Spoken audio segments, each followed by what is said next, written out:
Hey Siri, everything you want to know about Apple. Hi everyone, this is Abinse from Evika. അങ്ങനെ നമ്മുടെ iOS 16ൻ്റെ beta 3 ഇപ്പോൾ release ആയിട്ടുണ്ട്. അതിൻ്റെ size വന്നിരിക്കുന്നത് ഏകദേശം 1.38 GB ഐഫോൺ 11. അത് പല ഡിവൈസിലും പലതായിരിക്കും. അത് നിങ്ങൾ എന്താണ് ശ്രദ്ധിക്കുക. അതോടൊപ്പം തന്നെ ആപ്പിൾ iPadOS 16 ബീറ്റ 3 റിലീസ് ചെയ്യുന്നുണ്ട്, watchOS 9 ബീറ്റ 3 റിലീസ് ചെയ്യുന്നുണ്ട്, tvOS 16 ബീറ്റ 3 റിലീസ് ചെയ്യുന്നുണ്ട്, macOS Ventura ബീറ്റ 3 റിലീസ് ചെയ്യുന്നുണ്ട്. അവസാനമായി HomePodOS 16 ബീറ്റ 3 റിലീസ് ചെയ്തിട്ടുണ്ട്. നമ്മുടെ iOS 16ൻ്റെ വിശേഷങ്ങൾ പറയുന്നതിന് തൊട്ട് മുമ്പായിട്ട് ഞാൻ നിങ്ങളെല്ലാവരും നമ്മുടെ ടെലിഗ്രാം കമ്മ്യൂണിറ്റിയിലേക്ക് ഇൻവൈറ്റ് ചെയ്യുകയാണ്. കാരണം ആപ്പിൾ റിലേറ്റഡ് ആയ ലീക്സും റൂമേഴ്സും അപ്ഡേറ്റ്സും ന്യൂസും അറിയാൻ നമ്മുടെ ടെലിഗ്രാം കമ്മ്യൂണിറ്റിയിൽ നിങ്ങൾ ജോയിൻ ചെയ്താൽ മതി. അപ്പോൾ നമ്മുടെ ടെലിഗ്രാം കമ്മ്യൂണിറ്റിയിൽ ജോയിൻ ചെയ്യാനുള്ള ലിങ്ക് ഞാൻ നമ്മുടെ ഡിസ്ക്രിപ്ഷൻ ബോക്സിൽ കൊടുത്തിട്ടുണ്ട്. അല്ലെങ്കിൽ ഈ കാണുന്ന QR കോഡ് ജസ്റ്റ് ഒന്ന് സ്കാൻ ചെയ്താൽ മതി. ഇപ്പോൾ തന്നെ ഒരു ആപ്പിൾ ടെലിഗ്രാം മെമ്പറായിട്ട് നിങ്ങൾക്ക് മാറാൻ പറ്റും. തുടക്കം തന്നെ നമ്മുടെ ബിൽ നമ്പറിൽ നിന്ന് സ്റ്റാർട്ട് ചെയ്യാം. അത് നേരെ നമ്മൾ സെറ്റിങ്സിലേക്ക് പോവാം. അവിടെ നേരെ ജനറൽ എബൌട്ട്സ് ടാപ്പ് ചെയ്തിട്ട് നമ്മുടെ സോഫ്റ്റ് ഓപ്ഷൻ നമ്മൾ ടാപ്പ് ചെയ്യുമ്പോൾ ഇപ്പോൾ നമുക്ക് ഇവിടെ കാണാൻ പറ്റും iOS 16 20A5312G എന്ന്. അതായത് നമുക്കിനി കുറച്ചും കൂടെ ബീറ്റാസ് ഉണ്ടാവും നമ്മുടെ ഒഫീഷ്യൽ iOS 16ൻ്റെ ആ ഒരു OS റിലീസ് ചെയ്യാൻ വേണ്ടി. നമ്മുടെ ആദ്യത്തെ അപ്ഡേഷൻ അല്ലെങ്കിൽ മാറ്റം എവിടെയെന്ന് വെച്ചാൽ നമ്മുടെ iOSൻ്റെ ഈ ഒരു വേർഷനിൽ തന്നെയാണ്. നമുക്ക് ഇപ്പോൾ ഈ കാണുന്ന ഈ ലുക്ക് തന്നെ നമ്മുടെ ബീറ്റ 3യിൽ വന്ന ഒരു പുതിയ മാറ്റമാണ്. പിന്നീട് നമുക്ക് ഈ ഒരു അപ്ഡേഷനിൽ നമുക്ക് പുതിയ മോഡേൺ ഫേംവേറിൻ്റെ അപ്ഡേഷനും വന്നിട്ടുണ്ട്. അടുത്ത മാറ്റം വന്നത് നമ്മുടെ സോഫ്റ്റ്വെയർ വേർഷനാണ്. സോഫ്റ്റ്വെയർ അപ്ഡേറ്റിൽ നമ്മൾ ഓട്ടോമാറ്റിക് അപ്ഡേറ്റ്സ് എടുക്കുക. ഓട്ടോമാറ്റിക് അപ്ഡേറ്റ്സിൽ ഇപ്പോൾ നമുക്ക് പുതിയൊരു ഓപ്ഷൻ കൂടെ വന്നിട്ടുണ്ട്, install security response and system file എന്നുകൊണ്ട് ഒരു പുതിയ ഓപ്ഷൻ നമുക്കിവിടെ വന്നിട്ടുണ്ട്. നമ്മുടെ ബീറ്റ 2ൽ ഈ ഒരു ഓപ്ഷൻ ഉണ്ടായിരുന്നില്ല. ഇത് നമ്മുടെ ഈ ഒരു അപ്ഡേഷനിൽ വന്ന പുതിയൊരു മാറ്റമാണ്. അടുത്ത വന്ന മാറ്റം നമ്മുടെ ലോക്ക് സ്ക്രീനിലാണ്. ലോക്ക് സ്ക്രീനിൽ ഇപ്പോൾ നിങ്ങൾക്ക് മനസ്സിലാവും നമ്മുടെ ഈ ഒരു ഫോണ്ട് കുറച്ച് ബിഗ്ഗറാണ്. പക്ഷേ അത് നമുക്കിപ്പോൾ കസ്റ്റമൈസ് ചെയ്യാനുള്ള ഓപ്ഷൻ ഉണ്ട്. നമ്മൾ നേരെ കസ്റ്റമൈസിലേക്ക് പോവാം. നമ്മുടെ ഈ ഒരു ഫോണ്ടിൽ പുതിയ ഒരു കളക്ഷനും കൂടെ വന്നിട്ടുണ്ട്. അതേതാണെന്ന് വെച്ചാൽ നമ്മുടെ തിന്നസ്റ്റ്, നമ്മുടെ നോർമൽ ഐഫോണിലൊക്കെ ഉണ്ടായ പഴയ ഐഫോൺ ഒക്കെ ഉണ്ടായ പോലത്തെ ആ ഒരു ഫോണ്ട് നമ്മുടെ iOS 16ൽ വന്നിട്ടുണ്ട്. നമുക്ക് ഇത്രയും നാൾ നമ്മുടെ ഫോൺ കളക്ഷനിൽ ഈ ഒരു ടൈനി ഫോണ്ട് ഉണ്ടായിരുന്നില്ല, എല്ലാം ബൾക്കി ആയിട്ടുള്ള ആ ഒരു ഫോണ്ടായിരുന്നു ഉണ്ടായത്. ഇപ്പോൾ നമുക്ക് നോർമൽ, അതായത് നമ്മുടെ സാധാ ഐഫോൺ ഉണ്ടാകുന്ന ആ ഒരു ഫോണ്ടും നമുക്കിപ്പോൾ വന്നിട്ടുണ്ട്. പിന്നീട് വന്ന ചേഞ്ച് നമ്മുടെ ലോക്ക് സ്ക്രീനിൽ തന്നെയാണ്. ഇപ്പോൾ ഞാൻ ഡൺ എന്ന ഓപ്ഷൻ ടാപ്പ് ചെയ്തപ്പോൾ തന്നെ നിങ്ങൾക്ക് കാണാൻ പറ്റും അവിടെ ഒരു ചെറിയ ചേഞ്ച് വന്നിട്ടുള്ളത്. അതെന്താണെന്ന് വെച്ച് കഴിഞ്ഞാൽ നമ്മളിപ്പോൾ ഏതെങ്കിലും കസ്റ്റമൈസേഷനിലേക്ക് പോവുക. കസ്റ്റമൈസേഷനിലേക്ക് പോയി കഴിഞ്ഞിട്ട് നമ്മളെല്ലാം കസ്റ്റമൈസ് ചെയ്ത് കഴിഞ്ഞതിന് ശേഷം നമ്മൾ ഡൺ ചെയ്യാൻ നേരം നമുക്കിവിടെ ഒരു പോപ്പപ്പ് ഇപ്പോൾ വരും. അതെന്താണെന്ന് വെച്ച് കഴിഞ്ഞാൽ set as wallpaper pair customise home screen. ഈ ഓപ്ഷൻ നമുക്ക് നേരത്തെ വരുന്നുണ്ടായിരുന്നില്ല. ഈ ഒരു ഓപ്ഷൻ നമ്മുടെ iOS 16ൻ്റെ പുതിയൊരു മാറ്റമാണ്. പിന്നീട് വന്ന മാറ്റവും നമ്മുടെ ലോക്ക് സ്ക്രീൻ തന്നെയാണ്. അതായത് ഇപ്പോൾ ഞാൻ ലോക്ക് സ്ക്രീൻ എടുക്കുമ്പോൾ ഞാൻ എൻ്റെ ഫേസ് റെക്കഗ്നൈസ് ചെയ്യാത്തതുകൊണ്ട് തന്നെ എൻ്റെ കലണ്ടർ ഇപ്പോൾ ബ്ലേർഡാണ്. അവിടെ ഒരു ചെറിയ ബോക്സ് വന്നിട്ടുണ്ട്. പക്ഷേ ഇനി ഞാൻ എൻ്റെ ഫേസ് വെച്ച് അൺലോക്ക് ചെയ്യുമ്പോൾ നിങ്ങൾക്ക് കാണാൻ പറ്റും അവിടെ ആ ഒരു കലണ്ടറിൻ്റെ സ്കെഡ്യൂൾ ചെയ്തിരിക്കുന്ന എന്താണ് അത് റിവീലായിട്ടുണ്ട്. ഈ ഒരു മാറ്റവും നമ്മുടെ iOS 16ൽ വന്ന ചെറിയൊരു ചേഞ്ചാണ്. പിന്നീട് വന്ന ചേഞ്ച് നമ്മുടെ സെറ്റിങ്സിൽ നമ്മുടെ വാൾപേപ്പറിലാണ്. വാൾപേപ്പർ എന്ന ഓപ്ഷൻ നമ്മൾ ടാപ്പ് ചെയ്യുമ്പോൾ ഇപ്പോൾ നമുക്കിവിടെ കാണാൻ പറ്റും ഒരു പുതിയ ഗ്ലിഫ് ഇവിടെ വന്നിട്ടുണ്ട്.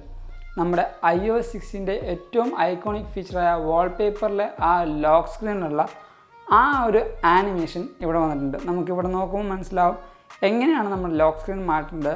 അതേപോലത്തെ കാര്യങ്ങൾ നമുക്കിവിടെ പറഞ്ഞു തരുന്നുണ്ട്. പിന്നീട് വന്ന മാറ്റം നമ്മുടെ ഹോം സ്ക്രീനിലാണ്.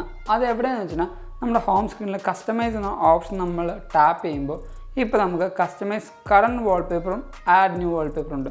കറണ്ട് വാൾപേപ്പർ എന്ന് നമ്മൾ ടാപ്പ് ചെയ്യുമ്പോൾ നമ്മുടെ ആ ലോക്ക് സ്ക്രീൻ അല്ലെങ്കിൽ നമ്മുടെ ഹോം സ്ക്രീനിലുള്ള ആപ്ലിക്കേഷൻ്റെയും വിജറ്റ്സിൻ്റെയും ആ ഒരു മോഡലിൽ നമുക്കിവിടെ ആ ഒരു ഓപ്ഷൻ കാണിക്കുന്നതാണ്. പിന്നെ നമ്മുടെ ലെജിബിലിറ്റി ബ്ലർ നമുക്ക് ഓഫ് ചെയ്യാനും ഓൺ ചെയ്യാനുള്ള ഓപ്ഷനിൽ നമുക്ക് കറക്റ്റായിട്ടുള്ള ആ ഒരു ആപ്പ് ഐക്കൺസ്, അതായത് നമ്മുടെ ഫോണിൽ വെച്ചിരിക്കുന്ന സെയിം ആപ്പിൻ്റെ ആ ഒരു മോഡലും ലേഔട്ടും നമ്മുടെ ഈ ഒരു ഹോം സ്ക്രീനിൽ നമുക്ക് കാണിക്കുന്നതാണ്. ഇതും നമുക്ക് iOS 16 വന്ന ചെറിയൊരു മാറ്റമാണ്. അടുത്ത ഒരു സെക്യൂരിറ്റി അല്ലെങ്കിൽ പ്രൈവസി അപ്ഡേറ്റ് എന്ന് പറയുന്നത് നമ്മുടെ iOS 16 പ്രൈവസി ആൻഡ് സെക്യൂരിറ്റിയിൽ വന്നതാണ്. അത് നമ്മൾ ടാപ്പ് ചെയ്യുകയാണെങ്കിൽ നമ്മൾ നേരെ താഴത്തേക്ക് സ്ക്രോൾ ഡൗൺ ചെയ്യുമ്പോൾ നമുക്കിവിടെ സെക്യൂരിറ്റിയിൽ ലോക്ക്ഡൗൺ മോഡ് എന്ന ഒരു ഓപ്ഷൻ ഉണ്ട്. അത് നമ്മൾ ടാപ്പ് ചെയ്യുമ്പോൾ ഇവിടെ നമ്മളിത് കാണിക്കുന്നുണ്ട്. Lockdown mode is an extreme optional protection that should only be used if you believe you may be personally targeted by highly sophisticated cyber attack. നമ്മുടെ ആ ഒരു ഐഫോൺ ഏതെങ്കിലും സൈബർ അറ്റാക്ക് വരികയാണെങ്കിൽ, നമുക്ക് പൊതുവേ അങ്ങനെ വരില്ല എന്ന് ഇവർ ഇപ്പോൾ ഓൾറെഡി എഴുതിയിട്ടുണ്ട്, പക്ഷേ അങ്ങനെ വരികയാണെങ്കിൽ നമുക്ക് നമ്മുടെ ഡിവൈസിൽ ലോക്ക്ഡൗൺ മോഡ് എന്ന ഓപ്ഷൻ എനേബിൾ ചെയ്യാം. പക്ഷേ ഇവർ പറയുന്നുണ്ട് ലോക്ക്ഡൗൺ മോഡ് ഓൺ ചെയ്യുകയാണെങ്കിൽ ഇവിടെ കറക്റ്റായിട്ട് വരുന്നുണ്ട്, features will be strictly limited for security and some experience will be completely unavailable എന്ന്. നമ്മുടെ ഡിവൈസിൽ വന്നുകൊണ്ടെന്ന് വെച്ചാൽ ആ ഒരു ഫുൾ ഓപ്ഷൻസും ചിലപ്പോൾ കട്ട് ഔട്ട് ചെയ്യാനുള്ള ചാൻസ് ഉണ്ട് നമ്മുടെ സെക്യൂരിറ്റിയുടെ ഭാഗമായിട്ട്.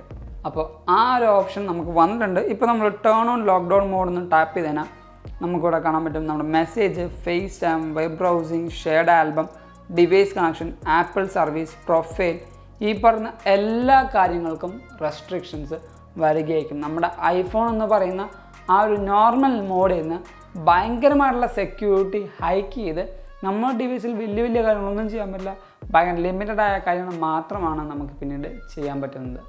നല്ലൊരു അപ്ഡേഷനാണ്. അപ്പോൾ ഈ ഒരു അപ്ഡേഷൻ നമ്മുടെ iOS 16 ബീറ്റ 3 വന്നൊരു മാറ്റമാണ്. പിന്നീട് കുറേ കൂട്ടുകാർ പറയുന്നുണ്ട് നമ്മുടെ ആഡ് ന്യൂ വാൾപേപ്പറിൽ നമുക്ക് കളക്ഷൻ ഓപ്ഷനിൽ നമ്മുടെ ഒറിജിനൽ ഐഫോണിൻ്റെ വാൾപേപ്പർ വന്നിട്ടുണ്ടെന്ന്.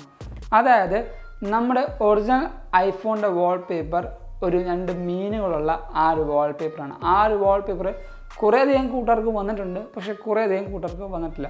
പക്ഷേ എന്തായാലും നമ്മുടെ iOS 16 ഒഫീഷ്യലി റിലീസ് ചെയ്യുന്ന സമയത്ത് ആ ഒരു വാൾപേപ്പർ എന്തായാലും ഉണ്ടാകുന്നതായിരിക്കും. ആ ഒരു വാൾപേപ്പർ ഇല്ലാതെ ചിലപ്പോൾ എന്തായാലും iOS 16 ചിലപ്പോൾ റിലീസ് ചെയ്യില്ല എന്ന് കുറേ അധികം കൂട്ടുകാർ പറയുന്നുണ്ട്. പിന്നീട് നമുക്ക് വന്ന മാറ്റം എവിടെയാണെന്ന് വെച്ചാൽ നമ്മുടെ ലോക്ക് സ്ക്രീനിൽ ചെറിയൊരു മാറ്റം കൂടെ ഞാൻ പറയാൻ വിട്ടുപോയി. അതെന്താണെന്ന് വെച്ചാൽ നമ്മുടെ iOS 16 നമ്മളിപ്പോൾ നമ്മുടെ ഡിവൈസ് ചാർജ് ചെയ്യുകയാണെങ്കിൽ നമുക്ക് ഇത്ര നാൾ നമ്മുടെ ചാർജിങ് സ്റ്റാറ്റസ് കറക്റ്റായിട്ട് കാണിക്കില്ലായിരുന്നു. ഇപ്പോൾ എൻ്റെ ഐഫോൺ ഞാൻ ചാർജ് കുത്തിയിടുമ്പോൾ എൻ്റെ ഐഫോണിൽ അപ്പോൾ തന്നെ ആ ഒരു ചാർജിങ്ങിൻ്റെ ഓപ്ഷൻ കാണിക്കുകയും പിന്നീട് എത്ര പെർസെൻറ്റേജ് ഉണ്ടായി എന്നും കാണിക്കും. പക്ഷേ നമ്മുടെ ബീറ്റ 2 ആ ഒരു ഓപ്ഷൻ ഉണ്ടായിരുന്നില്ല. നമ്മൾ ചാർജ് കുത്തിയിടുകയാണെങ്കിൽ ഇവിടുന്ന് തന്നെ നമ്മൾ സ്ലൈഡ് ഡൗൺ ചെയ്യേണ്ടി വന്നേനെ. പക്ഷേ ബീറ്റ 3 നമുക്ക് ഇങ്ങനത്തെ ഒരു ഗ്ലിഫ് വന്ന് അല്ലെങ്കിൽ ഇങ്ങനത്തെ ഒരു അപ്ഡേറ്റ് വന്നുകൊണ്ട് തന്നെ നമുക്ക് നമ്മുടെ ചാർജിങ് സ്റ്റാറ്റസ് ഇൻസ്റ്റൻ്റായിട്ട് നോക്കാൻ പറ്റും. പിന്നീട് വന്ന മാറ്റം നമ്മുടെ iOS 16 കീ നോട്ടിൽ അവർ നമുക്ക് പ്രസൻറ്റ് ചെയ്ത ഒരു കാര്യമാണ് iCloud ഫോട്ടോ ഷെയറിങ്. ഇപ്പോൾ നമുക്കത് അവൈലബിൾ ആയിട്ടുണ്ട്. നമ്മൾ സെറ്റിങ്സിൽ പോയി കണ്ടിട്ട് നേരെ താഴത്തേക്ക് പോവുക. അവിടെ നമ്മൾ ഫോട്ടോസ് എന്ന ഓപ്ഷൻ ടാപ്പ് ചെയ്ത് നമ്മൾ താഴത്തേക്ക് പോകുമ്പോൾ ഇപ്പോൾ നമുക്കിവിടെ കാണാൻ പറ്റും ഷെയർഡ് ലൈബ്രറി. അതിപ്പോൾ സെറ്റപ്പ് ചെയ്യാൻ എനിക്കുള്ള ഓപ്ഷൻ ഇല്ല, കാരണം ഞാൻ iCloud ഓഫ് ചെയ്തിട്ടേക്കാണ്.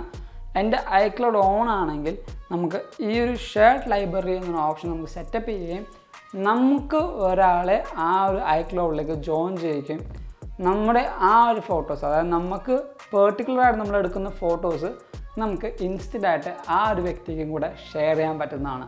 അതിൽ വന്ന ചെറിയ മാറ്റം എന്താണെന്ന് വെച്ചാൽ ഫ്രം അഡ്രസ്സ് യൂസ് ചെയ്യുന്നത്, അതായത് ഞാനാണിപ്പോൾ ഈ ഒരു iCloudൻ്റെ ലൈബ്രറി ഓൺ ചെയ്ത് അല്ലെങ്കിൽ ഓപ്പൺ ചെയ്തതെങ്കിൽ എൻ്റെ iCloudൻ്റെ സ്റ്റോറേജ് ആയിരിക്കും പോകാൻ പോകുന്നത്. മറ്റേ 2 അഡ്രസ്സിലുള്ള ആ ഒരു വ്യക്തിക്ക് എൻ്റെ ആ iCloudൻ്റെ സ്റ്റോറേജോ അല്ലെങ്കിൽ ആ വ്യക്തിയുടെ iCloud സ്റ്റോറേജോ പോകുന്നതല്ല. ഫ്രം അഡ്രസ്സ് യൂസ് ചെയ്യുന്ന എൻ്റെ അല്ലെങ്കിൽ നമ്മുടെ ആരെങ്കിലും ആണ് ഫ്രം അഡ്രസ്സ് യൂസ് ചെയ്യുമെങ്കിൽ ആ ഒരു വ്യക്തിയുടെ മാത്രമായിരിക്കും iCloud സ്റ്റോറേജ് വലിക്കുന്നത്. അടുത്ത വന്ന ചേഞ്ച് നമ്മുടെ ഹെൽത്ത് ആപ്ലിക്കേഷനിലാണ്. കുറേയധികം കൂട്ടുകാർക്ക് ഈ ഒരു ഹെൽത്ത് ആപ്ലിക്കേഷൻ്റെ ലോഗോ മാറിയിട്ടുണ്ട്. ഒരു ബ്ലൂ കളർ ഐക്കണിലേക്കാണ് നമ്മുടെ ഹെൽത്ത് ആപ്ലിക്കേഷൻ്റെ ആ ഒരു ലോഗോ മാറിയിട്ടുള്ളത്. കുറേയധികം കൂട്ടുകാർക്ക് എൻ്റെ പോലെ തന്നെ സെയിം നമ്മുടെ പഴയ ഹെൽത്ത് ആപ്പിൻ്റെ ആ ഒരു ലുക്ക് തന്നെയാണ് ഇപ്പോഴും നമ്മുടെ ഡിവൈസിൽ കാണിക്കുന്നത്. പിന്നീട് നമ്മുടെ iOS 16 വന്ന നോൺ ഇഷ്യൂസ് അല്ലെങ്കിൽ റിസോൾവ് ഇഷ്യൂ എന്താണെന്ന് വെച്ചാൽ നമ്മുടെ മ്യൂസിക് ആപ്ലിക്കേഷനിൽ നമുക്ക് ചെറിയ അപ്ഡേറ്റ് വന്നിട്ടുണ്ട്. അതെന്താണെന്ന് വെച്ചാൽ നമ്മുടെ മ്യൂസിക് ആപ്ലിക്കേഷനിൽ ഇപ്പോൾ ഞാനൊരു പാട്ട് പ്ലേ ചെയ്യുകയാണെന്ന് കരുതുക. ഈ ഒരു പാട്ട് പ്ലേ ചെയ്തത് ഞാൻ നമ്മുടെ ലോക്ക് സ്ക്രീനിലേക്ക് പോയി കഴിഞ്ഞാൽ ആ ഒരു പാട്ട് എനിക്ക് ഇൻസ്റ്റൻ്റായിട്ട് സ്ക്രോൾ ചെയ്യാനുള്ള ഓപ്ഷൻ ഉണ്ട്. ഞാൻ നമ്മുടെ ബീറ്റ 2-ൽ പറഞ്ഞായിരുന്നു എനിക്ക് ഇൻസ്റ്റൻ്റായിട്ട് അങ്ങനെ സ്ക്രോൾ ചെയ്യാൻ പറ്റില്ലായിരുന്നു, നമ്മൾ കുറച്ചധികം ബലം കൊടുക്കണമായിരുന്നു. പക്ഷെ നമ്മുടെ ബീറ്റ 3-ൽ നമുക്ക് ഇൻസ്റ്റൻ്റായിട്ട് ആ ഒരു പാട്ട് നമുക്ക് സ്ക്രോൾ ചെയ്യാൻ അല്ലെങ്കിൽ സ്ക്രബ് ചെയ്യാനുള്ള ഓപ്ഷൻ ഉണ്ട്. അതോടൊപ്പം തന്നെ നമ്മുടെ iOS 16 കുറേയധികം നോൺ ഇഷ്യൂസ് ഉണ്ടെന്ന് നമ്മുടെ ആപ്പിളിൻ്റെ കീനോട്ടിൽ പറഞ്ഞിട്ടുണ്ട്. ആ ഒരു കീനോട്ട് നമുക്കിവിടെ നോക്കുമ്പോൾ കാണാൻ പറ്റും. എയർപ്ലേയിൽ ഒരു ഇഷ്യൂ ഉണ്ട്, അതേപോലെ ആപ്പ് സ്റ്റോറിൽ ഇഷ്യൂ ഉണ്ട്, ആപ്പ് ട്രാക്കിംഗ് ട്രാൻസ്ഫറിൽ ഇഷ്യൂ ഉണ്ട്, ആപ്പിൾ ID ഒതൻറ്റിക്കേഷനിൽ ഇഷ്യൂ ഉണ്ട്. അപ്പോൾ നമുക്ക് ഈ ഓരോ ഇഷ്യൂസും നമുക്കിവിടെ കാണിക്കുന്നുണ്ട്. അതെ, ഞാൻ കഴിഞ്ഞ നമ്മുടെ iOSൻ്റെ വീഡിയോയിൽ പറഞ്ഞായിരുന്നു എൻ്റെ ഡിവൈസ് കാറായിട്ട് കണക്ട് ചെയ്യുമ്പോൾ ആ ഒരു പാട്ട് പെട്ടെന്ന് ക്ലോസ് ആവുന്നു, ആ മ്യൂസിക് ആപ്ലിക്കേഷൻ പെട്ടെന്ന് ക്ലോസ് ആവുന്നു. അത് നമ്മുടെ ഈ ഒരു അപ്ഡേഷനിൽ മാറിയിട്ടില്ല. ഇവർ കറക്റ്റായിട്ട് ഈ കീനോട്ട് കൊടുക്കുന്നുണ്ട്. കാർ പ്ലേ നോൺ ഇഷ്യൂ എന്നുണ്ട്, wireless CarPlay can fail to connect എന്ന് പറയുന്നുണ്ട്. സത്യമാണ്, എൻ്റെ ഡിവൈസിൽ കണക്റ്റ് ആവുന്നുണ്ട്, പക്ഷേ പാട്ട് പ്ലേ ചെയ്യുമ്പോൾ അപ്പം തന്നെ ആപ്പിൾ മ്യൂസിക് ക്രാഷ് ആവുന്നുണ്ട്. പിന്നീട് ബാറ്ററി ലൈഫിൻ്റെ കാര്യം പറയുമ്പോൾ ഞാൻ എപ്പോഴും നമ്മുടെ എല്ലാ കൂട്ടുകാരോടും പറഞ്ഞ പോലെ ഒരു OS ഇൻസ്റ്റാൾ ചെയ്ത് അപ്പം തന്നെ നമുക്ക് ബാറ്ററിയുടെ ഹെൽത്തും അതേപോലെ ബാറ്ററിയുടെ പെർഫോമൻസും പറയാൻ പറ്റില്ല. ഇപ്പോൾ എൻ്റെ ബാറ്ററി ഹെൽത്തിൻ്റെ മാക്സിമം കപ്പാസിറ്റി എന്ന് പറയുന്നത് 91% ആണ്. ഇനി ഈ ഒരു അപ്ഡേഷൻ കഴിഞ്ഞിട്ട് ബാറ്ററി പെർഫോമൻസ് എങ്ങനെയുണ്ടെന്ന് അറിയണമെങ്കിൽ ഞാൻ തറവായിട്ട് എൻ്റെ ഡിവൈസ് 2, 3, 4 ദിവസങ്ങൾ തറവായിട്ട് യൂസ് ചെയ്താലാണ് എൻ്റെ ബാറ്ററി പെർഫോമൻസ് കറക്റ്റായിട്ട് എനിക്ക് മനസ്സിലാക്കാൻ പറ്റുള്ളൂ. എൻ്റെ സ്ക്രീൻ ഓൺ ടൈം എന്ന് പറയുന്നത് 6 മണിക്കൂറും 32 മിനിറ്റും സ്ക്രീൻ ഓഫ് ടൈം എന്ന് പറയുന്നത് 2 മണിക്കൂറും 43 മിനിറ്റുമാണ്.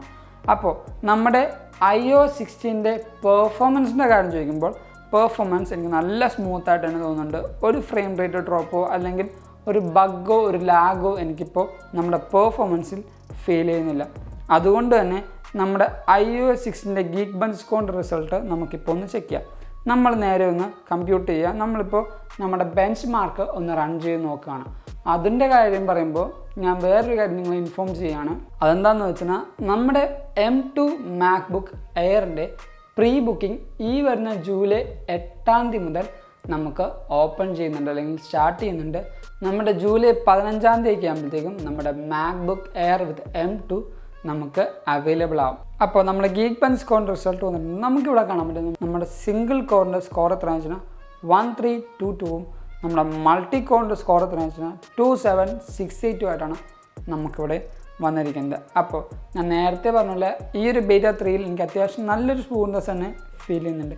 പിന്നെ ഹീറ്റിങ്ങിൻ്റെ കാര്യം പറയുമ്പോൾ എനിക്ക് ചെറുതായിട്ട് ഹീറ്റിങ്, അതായത് ചെറിയൊരു വാംത്ത് ഈ ഒരു ബാറ്ററിയുടെ കോമ്പോണൻ്റ് ഈ ഒരു ഭാഗത്തുനിന്നായിട്ട് ഫീൽ ചെയ്യുന്നുണ്ട്, ചെറുത് അല്ലാതെ എനിക്ക് വലിയൊരു ചൂടൊന്നും ഫീൽ ചെയ്യുന്നില്ല. പിന്നെ ഞാൻ നമ്മുടെ ഈ ഒരു 16 ബീറ്റ 3 റിലീസ് ചെയ്ത് ഇൻസ്റ്റാൾ ചെയ്യുന്ന നേരം ഞാൻ ബാറ്ററി കുത്തിയിട്ടാണ് പ്രവർത്തിപ്പിച്ചത്. അതുകൊണ്ട് തന്നെ എനിക്ക് കുറച്ച് ചൂട് ഫീൽ ചെയ്തായിരുന്നു. അപ്പോൾ അല്ലാതെ വേറൊരു ചൂടോ അല്ലെങ്കിൽ ഈ ഒരു വീഡിയോ റെക്കോർഡ് ചെയ്യുമ്പോൾ പോലും ചെറിയൊരു നോർമൽ ചൂടല്ലാതെ കാര്യങ്ങളൊന്നും എനിക്ക് ഫീൽ ചെയ്യുന്നില്ല. അപ്പോൾ നമ്മുടെ iOS 15.6ൻ്റെ ബീറ്റ 5 ഇന്നലെ റിലീസ് ഉണ്ടായിരുന്നു. അതിൻ്റെ ഡീറ്റെയിൽ വീഡിയോ നമ്മുടെ ചാനലിൽ ചെയ്തിട്ടുണ്ട്. ആ ഒരു വീഡിയോ കണ്ടില്ലെങ്കിൽ ആ ഒരു വീഡിയോ ലിങ്ക് ഞാൻ നമ്മുടെ ഡിസ്ക്രിപ്ഷൻ ബോക്സിൽ കൊടുത്തേക്കാം, അല്ലെങ്കിൽ ഈ കാണുന്ന ഐ ബട്ടൺ നിങ്ങൾ ജസ്റ്റ് ഒന്ന് ക്ലിക്ക് ചെയ്താലും മതി. അപ്പോൾ നമ്മുടെ iOS 16ൻ്റെ പബ്ലിക് ബീറ്റ എന്നായിരിക്കും റിലീസ് എന്ന് ചോദിച്ചാൽ മിക്കവാറും നമുക്ക് ഈ ഒരു വീക്കിൽ തന്നെ ആ ഒരു പബ്ലിക് ബീറ്റ നമുക്ക് ലഭിക്കുന്നതാണ്. അതോടൊപ്പം നമ്മുടെ iOS 15.6ൻ്റെ റിലീസ് എന്ന് വെച്ചാൽ മിക്കവാറും നമുക്ക് അടുത്ത വീക്കിലൊക്കെ ആയിട്ട് നമ്മുടെ iOS 15.6ൻ്റെ ഒഫീഷ്യൽ അപ്ഡേറ്റും നമുക്ക് ലഭിക്കുന്നതായിരിക്കും. അപ്പോൾ ഇതൊക്കെയാണ് നമ്മുടെ iOS 16ൻ്റെ വിശേഷങ്ങളും പുതിയ കാര്യങ്ങളും. ഇതിൽ കൂടുതൽ നിങ്ങൾക്ക് എന്തെങ്കിലും മാറ്റങ്ങൾ ഫീൽ ചെയ്തിട്ടുണ്ടെങ്കിൽ നമ്മുടെ കമൻറ്റ് ബോക്സിൽ നിങ്ങൾ എന്തായാലും കമൻറ്റ് ചെയ്യുക. നിങ്ങളുടെ അടുത്തുനിന്ന് അറിയാനും എനിക്കും താല്പര്യമുണ്ട്. അതോടൊപ്പം നമ്മുടെ ഈ വീഡിയോ നിങ്ങൾക്ക് എന്തായാലും ഇഷ്ടപ്പെട്ടു, അതേപോലെ ഹെൽപ്ഫുൾ ആണെന്ന് കരുതുന്നു. അതുകൊണ്ട് ഈ വീഡിയോ ഇപ്പോൾ തന്നെ ലൈക്ക് ചെയ്യുക, എല്ലാ കൂട്ടുകാർക്കും ഷെയർ ചെയ്ത് കൊടുക്കുക. കാരണം ഇതവർക്കൊരു പുതിയ ഇൻഫർമേഷൻ തന്നെയായിരിക്കും. അതോടൊപ്പം നമ്മുടെ ചാനൽ ആദ്യമായി കാണുന്ന കൂട്ടുകാരും ഇതേവരെ സബ്സ്ക്രൈബ് ചെയ്ത കൂട്ടുകാരും ഇപ്പോൾ തന്നെ ആ തൊട്ടപ്പുറത്തുള്ള സബ്സ്ക്രൈബ് ബട്ടൺ ജസ്റ്റ് ഒന്ന് അമർത്തുക. അതോടൊപ്പം നമ്മുടെ ബെല്ലൈക്കൺ എനേബിൾ ചെയ്യുകയാണെങ്കിൽ നമ്മൾ റിലീസ് ചെയ്യുന്ന ഇതേപോലെ എല്ലാ ആപ്പിൾ കോണ്ടൻറ്റുകളും നിങ്ങൾക്ക് മറന്നു പോകാതെ ഒരു നോട്ടിഫിക്കേഷനായിട്ട് വരികയും നിങ്ങളത് കാണുകയും ചെയ്യും. അതോടൊപ്പം ഞാൻ നമ്മുടെ ടെലിഗ്രാം കമ്മ്യൂണിറ്റിയുടെ കാര്യം നിങ്ങളെ പിന്നെയും ഓർമ്മിപ്പിക്കുകയാണ്. കാരണം ആപ്പിൾ റിലേറ്റഡായ ലീക്സും റൂമേഴ്സും അപ്ഡേറ്റ്സും ന്യൂസും അറിയാൻ, പിന്നെ നിങ്ങൾക്കുള്ള ഡൗട്ടും അവിടെ റിയൽ ടൈമായിട്ട് ക്ലിയർ ചെയ്യാൻ നമ്മുടെ ടെലിഗ്രാം കമ്മ്യൂണിറ്റിയിൽ നിങ്ങൾ ജോയിൻ ചെയ്യുക. അവിടെ ജോയിൻ ചെയ്യാൻ ലിങ്ക് ഞാൻ നമ്മുടെ ഡിസ്ക്രിപ്ഷൻ ബോക്സിൽ കൊടുത്തിട്ടുണ്ട്. അല്ലെങ്കിൽ ഈ കാണുന്ന QR കോഡ് ജസ്റ്റ് ഒന്ന് സ്കാൻ ചെയ്താൽ മതി. ഇപ്പോൾ തന്നെ ഒരു ആപ്പിൾ ടെലിഗ്രാം മെമ്പറായിട്ടും നിങ്ങൾക്ക് മാറാൻ പറ്റും. അതോടൊപ്പം നിങ്ങൾക്ക് എന്നോട് എന്തെങ്കിലും പേഴ്സണലായിട്ട് സംസാരിക്കണമെന്നാണെങ്കിലും അപ്ഡേഷൻസ് ഇൻസ്റ്റാഗ്രാം വഴി കിട്ടണമെന്നാണെങ്കിലും നമ്മുടെ ഇൻസ്റ്റാഗ്രാമിൻ്റെ ലിങ്കും ഞാൻ നമ്മുടെ തൊട്ട് താഴത്ത് കൊടുത്തിട്ടുണ്ട്. Go follow me in Instagram. And thank you so much for watching this whole video. This is Xavier signing from Evika.